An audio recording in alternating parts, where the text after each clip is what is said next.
Katrina Fleming of Point of View Glass Studio performs her alchemy to create each bead by hand and in an open flame. These treasures are the basis for her collections. Preparing for the Nova Scotia Designer Crafts Council Christmas Crafts Market is a hectic time, but it's worth it. Katrina says being a member of the NSDCC pays off in lots of other ways as well. The Nova Scotia Designers Crafts Council has helped me because of the other members. What I get from them, it's almost a mentorship. I may be helping them, they may be helping me, I'm not sure, but the people that are at that market, and you stop and you talk to them, you learn something every day, and you learn and you grow and you shift from being an artisan almost into more business. Kind of. You have to have a bit of a business mind to do this if you want to make a living at it, if you just not a hobby, and you get that support. Creativity and business don't always go hand in hand. The Nova Scotia Designer Crafts Council was formed in the 70s by a number of artisans who realized more could be accomplished by working together than individually, and that Nova Scotia is an ideal location for artisans to live and work and prosper.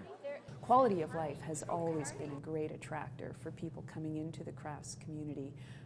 Anyone with interest, skill in those areas, it's certainly a desirable way of life, assuming you can make a living at it. And that's where the Nova Scotia Designer Crafts Council came, is to try and make sure that the community was one where you could practice your art, practice your craft, and still earn a decent living as an artist, as a craftsperson. The Christmas Crafts Market is one of two shows the NSDC holds a year. The other one is in midsummer.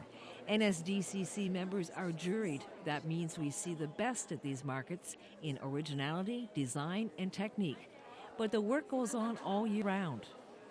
We also do workshops and skills development training.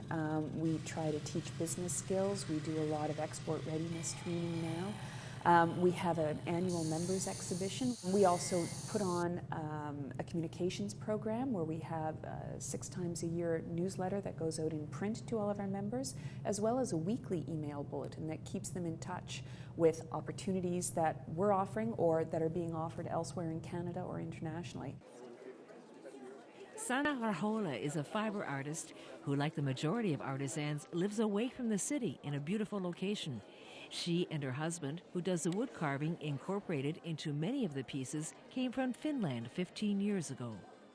Originally I moved out here because I had always heard that there's beautiful nature and everybody's really friendly and honest, and that's what drew me here.